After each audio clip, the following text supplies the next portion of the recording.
Hello there, I'm Viano and this is my first YouTube tutorial on D3, which is a JavaScript library. In this first part, I should say we won't be doing any actual coding. I will just talk briefly about what D3 is. So if you feel that you already have that knowledge, you should just skip this part and move on to the second part.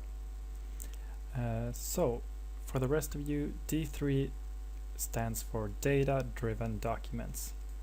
And it's like I said, it's a JavaScript library. It's not its own language. It's a library that allows you to visualize data on a web page in a really easy way, actually. Well, the learning curve can be quite steep, but once you get the hang of it, it's really easy to make quite advanced visualizations. So yeah, this is the official webpage, d3js.org, and if you click examples here, you'll get this long list of different visualizations made using D3. Some are highly dynamic, some are less dynamic. Yeah, and also for most of them, if you click, let's pick this one. If you click the visualization, you get the actual visualization and also the code powering it. So it can be really helpful watching other examples, and d3js.org is a good starting point. So this is D3 code. We'll get into what this means later. Right, so what do you need to know? I mean, how advanced do you have to be in order to start coding in D3? Well, actually, it's quite simple, but you should have some knowledge about other languages that you use in web design before you start diving into D3. So if I just click up my text editor here, which this is the place where we'll be doing our actual D3 coding.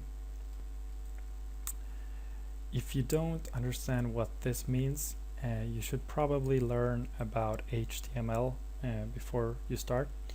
It doesn't take that long. It's quite easy to learn, but this is a core concept, a core language of web design. So apart from HTML, you should be familiar with CSS.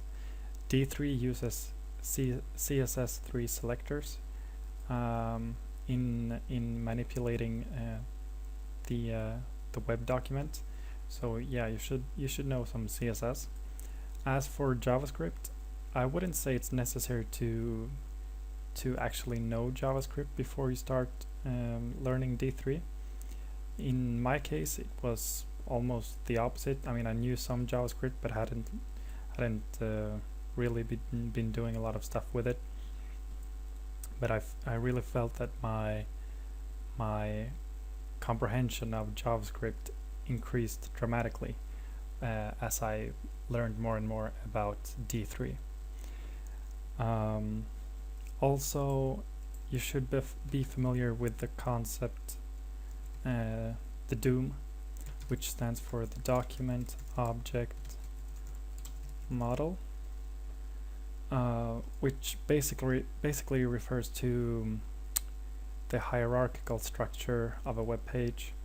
Yeah, but you should just Google that and read about it. So yeah, I think we'll settle with that for this part. Well, yeah, actually, now I can't remember if I showed you this, but if you head over to d3js.org and click documentation and then API reference, you'll get this long list of every method and object and all the stuff that you use in D3.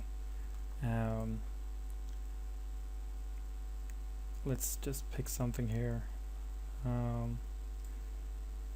Yeah, you get this short explanation of each concept. It can be quite technical and short, but it's a great source to head over to whenever you get confused. Sometimes it helps, sometimes it just confuses you even more. But yeah, I think we'll settle with that for this part, and in the next part we'll actually try writing some D3 code. So yeah, I'll see you in the next part.